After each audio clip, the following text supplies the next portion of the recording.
Thank you, Ms. Pravina, for giving me this opportunity to share something with my co-learners. And here, the topic that I'm going to discuss with you all is very, very interesting and important as well. I would like to bring your attention to something which is very common among all of us. Imagine yourself, you are in a theater and you have taken your seats, and the movie is about to start. The first scene of the movie is something that you get hooked onto.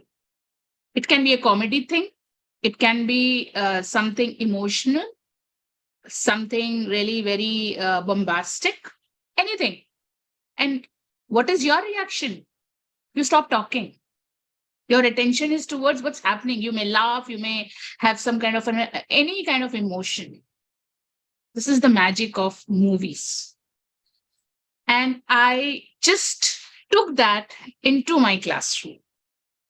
Me, along with my colleagues, we have practiced this thing in our classrooms. And here are some of the things that I would like to share with you all.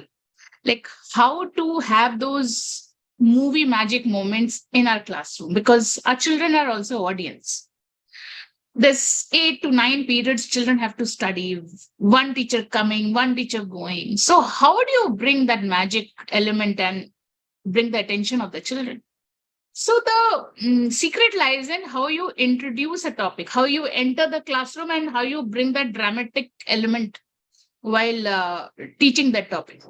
And I'm not saying that you have to do it when you start with the chapter. You can do it after you finish up one topic, or you are doing, in between any other topic. Just 5 minute thing every day.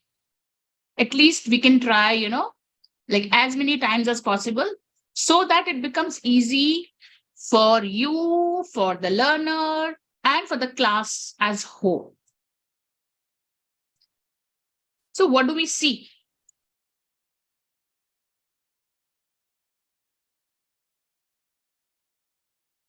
What do we see when we start the topic? And why it is important to introduce a topic in an interesting way. Suppose there is teacher A and there is teacher B. The teacher A says, okay, open your books, children, and let's start reading para, this. And there is this teacher, she comes up with a very grim fact, like, do you know, children, the Cape Town, which is capital of South Africa, has been declared a drought city. Do you find the difference between the two teachers, how they are approaching? So here lies the difference. How do we start the conversation? So what does it do actually? It sets the tone of the chapter, like whatever you are bringing, the knowledge that you want to convey to the children. So it sets the tone of the chapter if you are trying to bring the attention of the children related to that chapter. So it aligns learner's mind. The learner was just in the mind, whatever happened in the previous class. Maybe the maths teacher finished the class and he is in the middle of this thing trying to absorb. So it becomes very overwhelming for the child also. So when you bring in some kind of a concept in a very interesting manner, so the learner's mind is ready now. So the alignment happens. And if it is interesting, the learner is in a mood to absorb whatever you want to transact. Next, focus of the learner. Once the learner gets attracted to whatever you have said, then the learner is hooked on to you, hooked on to the teacher, whatever the teacher is trying to teach. So the focus is better of the learner. It can be interesting for the teacher also. When the audience is interested, the teacher's energy is to the next level.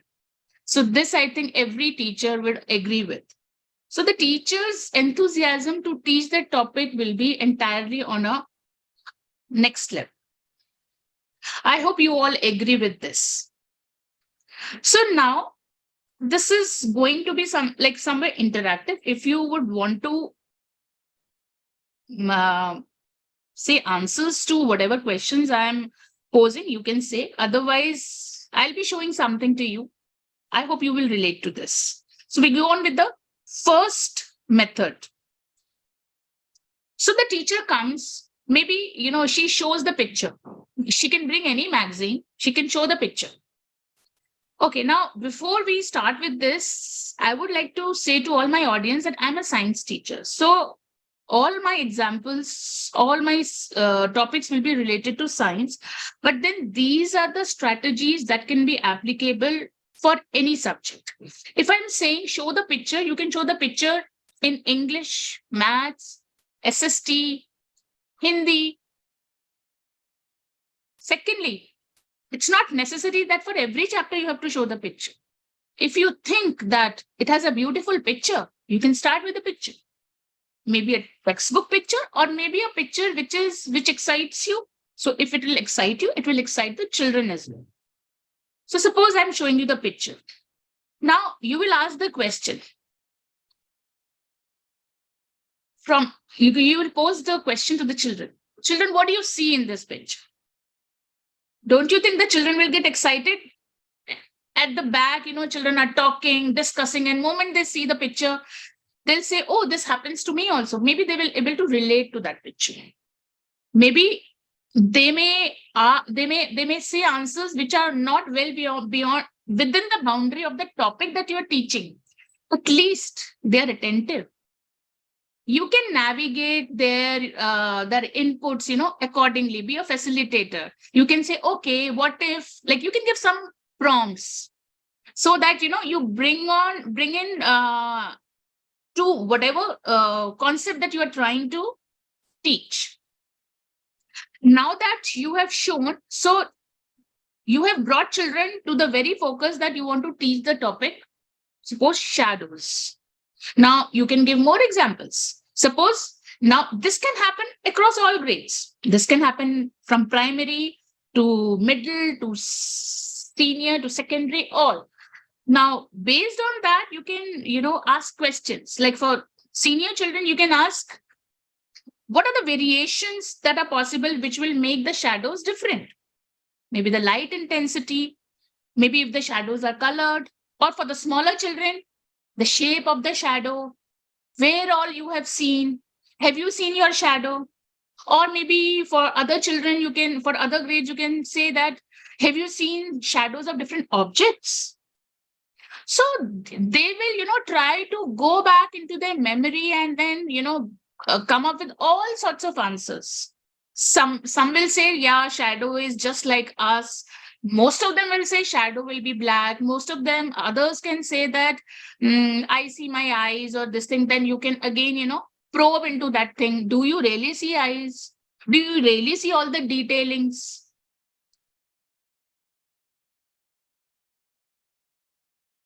You can, if you have a good light in your room, so you can have volunteers to play with the shadows against different screens. Maybe you have a wall, maybe you have a screen or something. So children can do these kinds of things with the picture that you have shown. If not, a play can be done, maybe some more discussion can be done based on the subject, that the topic that you're teaching. So what does a picture do? Picture creates a better sensory connection. Now, see from where the children were all, haphazardly, doing something or the other. Now you have introduced a picture. Now they are all engrossed and hooked on, just like in the theater. Now, all their eyes, ears, everything, they are, connected to that picture. So, better sensory connection is there now. Generating the interest in the topic. And then they are thinking, oh, ma'am is saying that, the picture is not exactly like us. There are no details. Let me just go back to the memory where I saw the picture. Yes, ma'am is right. It does not have details. So it will keep on, it will enhance their critical thinking skills. It will hold on to the attention. Now, see, maybe they will talk to each other, but they are talking about the topic. They're talking about the picture. Illustrations, they help in good retention. Now, whenever the teacher will bring in the attention of the learner about this topic, shadows. So this illustration will be there in the learner's mind. Ma'am showed us the picture. It will be a long-term memory etched in the learner's mind. Students increase interactive, and students can discuss also among each other. Later on, you can pose in some questions and children can discuss. Mutual discussion can happen. And this is how a healthy interaction can happen rather than children talking to each other, not listening. How boring it would be if we say, okay, today we will study about shadows and this, and let's read on. So using this strategy works better. So this is, we have tried and tested all across, the primary grades also, the middle school grade also. So it works. And for other subjects also, it works. So you can try. Moving on to the next strategy. Okay, overall, it contributes to overall active learning. Active learning wherein the learner is involved in discussion, thinking. Now, okay, you don't want to do this? You have a textbook. Let's take a textbook. I think every school does this. Open page number so and so 9 and this. Now, rather than doing this way, can we say, like, it can be the middle part of the chapter, it can be the starting point of the chapter. So can we say to the children that, children, what do we see in this? Can you just point out the words? The words pointed out by the children, they are very good in this way. Make it a gaming thing. So what children will do is, the children will tell a few words. So you will ask the question, like your aim is to engage the child to know about the content on this page. So what you will tell the children is that, okay, children point out the words. So children will say, okay, this is this. They might spell in their own ways. So this is what, the benefits of this exercise is. So they will say these words, okay, this. So n number of questions, n number of terms they are going to say. You can have volunteer who can write it on the blackboard. So these are the words which are written on the blackboard either by the teacher or by the children. They may not write with the correct spellings. That's okay. But at least see what is your prime focus is gaining the attention of the children, engaging them. So they will figure out, they will say some random simple words also, which is okay. So we don't have to snub children, first of all. So we have to encourage children. Now, this strategy is called word search game. From the entire paragraph, the children are, they go into the gaming thing that, okay, let me just figure out what is not pointed still by any other child. And then we have this whole sort of, the word on the blackboard or maybe wherever you want them to write. It all depends upon, what resources you have in your school. You will have a digital screen. You can do it on digital screen also. You don't have a blackboard. You can do it on a piece of paper also, or maybe in the textbook. Now see what happens. You have to weave a story with each and every word. You are not doing paragraph reading. Okay. Now you can take on and you can say, oh, what does this word heterotroph means? So you break that word. You break that word heterotroph, and then you tell the child heterotroph. So rather than, bringing the attention of the learner towards the book, which seems to be very boring for the children initially. So you are talking in the sense that let's figure out together. Parasite, suppose. So what if the teacher say, who are parasites? Have you seen something related to parasite? They might bring in their knowledge, may not be related to a parasitic organism, but then maybe something they have seen in the movie, or maybe from the English language they have taught. You can give prompts also, like, does it mean parasite means this, that, or maybe did you have parasites in your stomach when you were small or something? So this is how around a 5-10 minutes conversation you can have, host, and then these pictures of Venus flytrap or picture plant or something. So basically, what is the idea?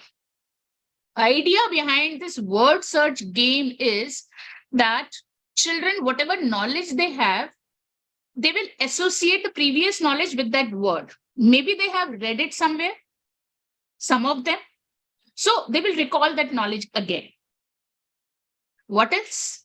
They will relate these words to the real life context. Suppose I was given some medicines, doctor told that you have some,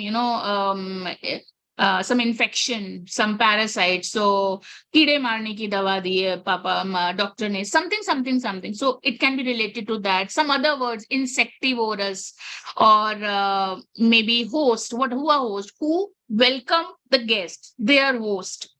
So these kinds of things can be, contextualized for the children. When children are talking, they are listening to you. They are reading the words. They are speaking the words, may not be in the correct pronunciation. And maybe they're writing in their copy or on the blackboard.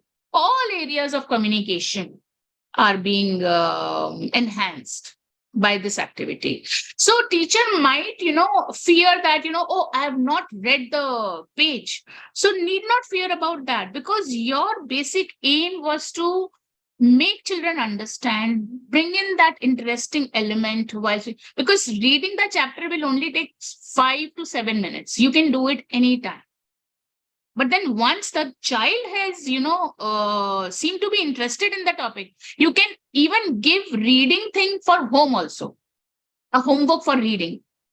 The children will find it interesting, first of all, in the class, and then the children can read it at home also. Or maybe we can do collective reading one by one. What else? Build vocabulary. Now, whether it is science, whether it is English, whether it is SST or something, now they have whole lot of words, whatever have been underlined, scientific words, language related words that they have absorbed. This is very important. Some words can also be understood in other contexts for better understanding. Parasitic. So parasitic, I just as I told that it can be explained by the teacher with related to that there are heterotrophic organisms, there are heterotrophic plants. They can connect it to the parasites in the bodies of human organisms also.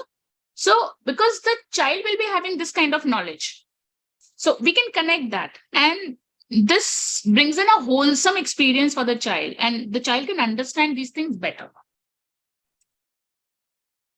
Next, earlier we did a lot of wordplay on the page. Now suppose the topic is open to you with just one word, light. Now how do you do that? Play with the word. Like suppose, okay, let's talk about light. You can start with, let's talk about light. So the question that you're going to ask is, what if it's just one word is enough to engage the learners? Can you do that? Can there be more words? Let's take an example. Soil, light, sound, water. Try to bring in inputs from the children, not just from science, but ask the question, what comes to your mind when I say water? So they'll say wastage of water, save water. Ma'am, I did swimming yesterday in water. The water was cold, chilly. Ma'am, I had lemonade. They will bring all sorts of, their learning encounters with water. And what a fun way to start the topic. Now, if the discussion is going, beyond like what you want to teach, then you can bring in those things and point out things. Okay, so we should save water. Then you can bring in some grim story, you can share with them, and then you can later on, whichever way you have planned your chapter, you can bring in that. But then engaging children, whatever they can speak about water, whatever they can speak about light. Discussing the word expands the knowledge of the learner. So when there are 20, 30, 40 children speaking something or the other children are also, listening to the stories of other children or to the facts of the other children that they are pointing out. It makes meaningful connections across. Maybe, we'll have one child saying, ma'am, we talked about this in our SST also, or maybe in English also. So we can, there are some, transdisciplinary words wherein, they are used in other disciplines also, other subjects also. Teachers do those things with other things like natural disasters, pollution. These are the topics which are dealt by many subject teachers. Suppose we see this picture. This picture is of sound. I have taken it from the YouTube, from the Shikshangan educational initiatives. Now see, if there is a topic called sound. Now, the teacher will say, okay, what comes to your mind when we talk about sound? So there's this biology of the sound, how the eardrum, helps us to hear. Then there is the physics of the sound. Like this can be taken with the higher classes. Then environmental sounds of the nature, sound pollution. I really like this, so I am sharing it over here.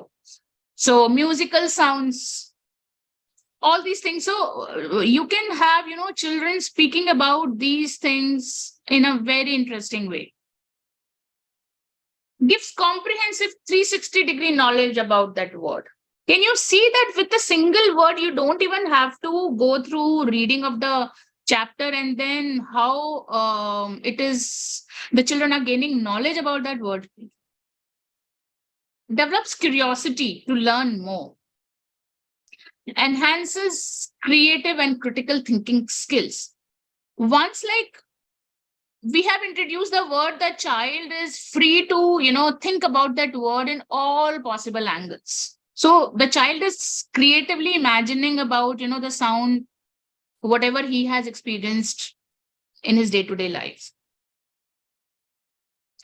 This was the soil project we did with our children. And last year, there was this campaign done by Sadhguruji on safe soil. So we thought we'll talk about soil all across grade 6 to 8.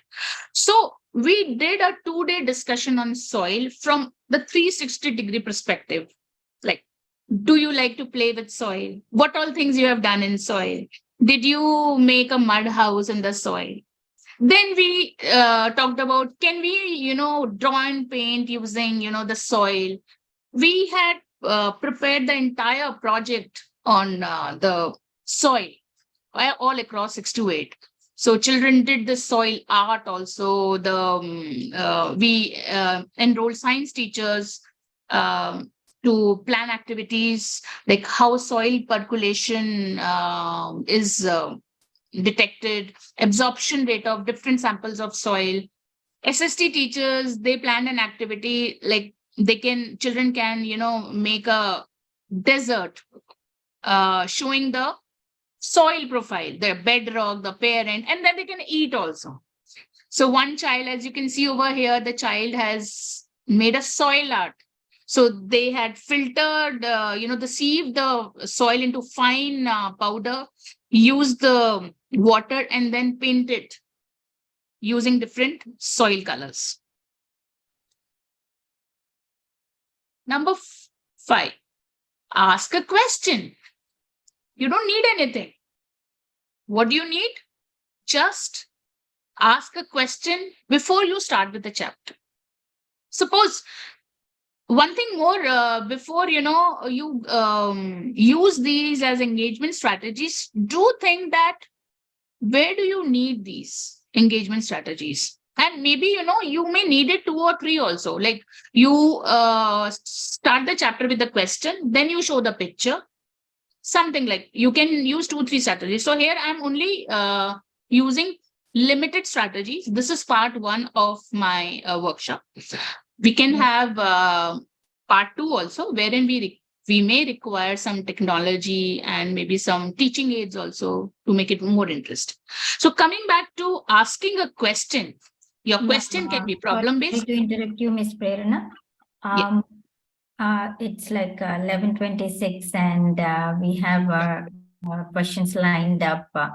If you have anything else to talk or like you want to continue or should we take the questions now, ma'am? Just one strategy more, I think asking a question problem based, generating an idea or analysis question or reflective question. So I think this is not something new. We all teachers know, but then we forget while doing it.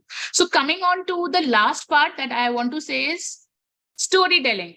Show a picture, tell the children in a group that, okay, from the picture, what story you can narrate.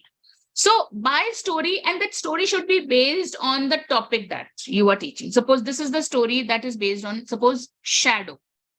So this is how, or maybe, there is a picture, they can weave a story. What does a story tell?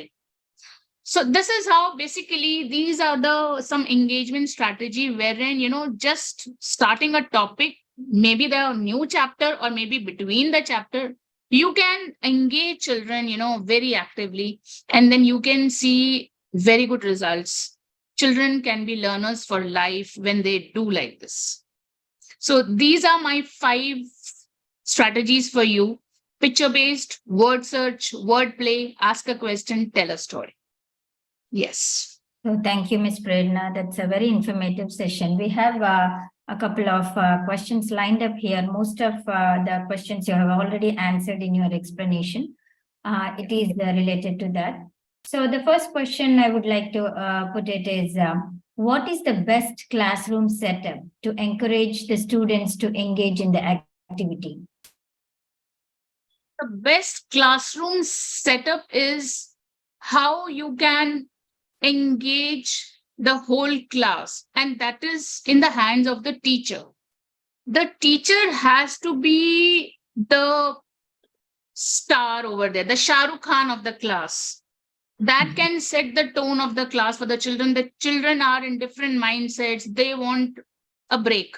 And how you enter should be like a magic moment. And the class is all set. Right.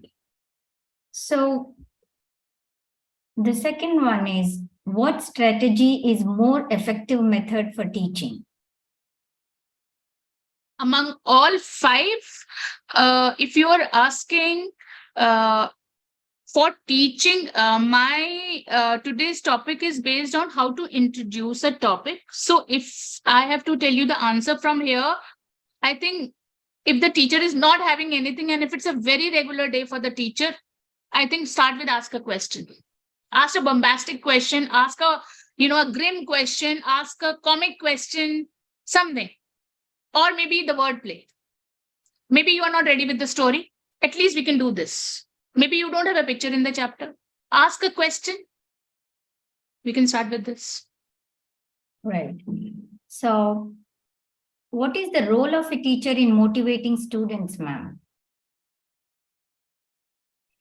Role of a teacher in motivating students, we are in the line of man making business. Like we are making our learners a lifelong learner.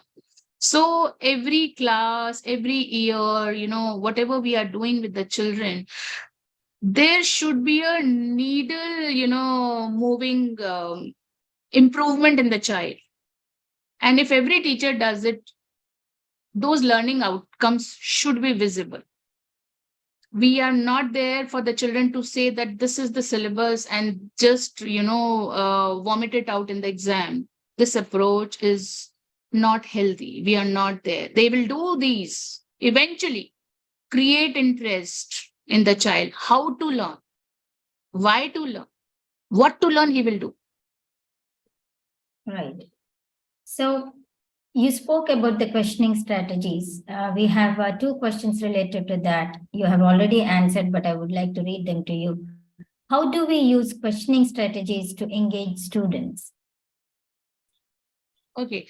So it depends upon the topic that you are taking, suppose, because the teacher has a very limited time. If the teacher has a free period, then the teacher can take up any general topic. Maybe the earthquake was there. So the teacher can start with a question and then give a extra knowledge. But then if the topic is pollution or the water, so as the question I pose that, children, do you know Cape Town has been declared a drought city by the government?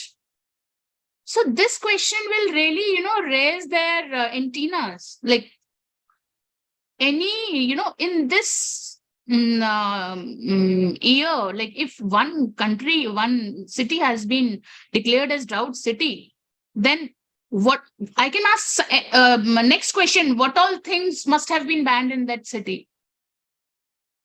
Do you think that we should also save water as water table is also declining?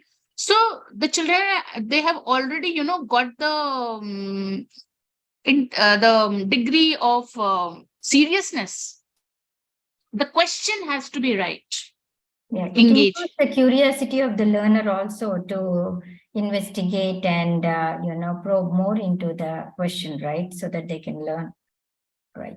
Yeah. So after that, the child will go back and research. So you are giving them the homework. So starting with this, so that the child is tempted to know more, learn more, ask more. Right, ma'am. So with this, we end the question answer round. School Journal of Education and schoolreformer.com. Thank you for the talk and for patiently answering all the questions. We also thank the audience for participating in the event, and we will end the session now, ma'am. Thank you. Thank you so much. Thank you, Pravina.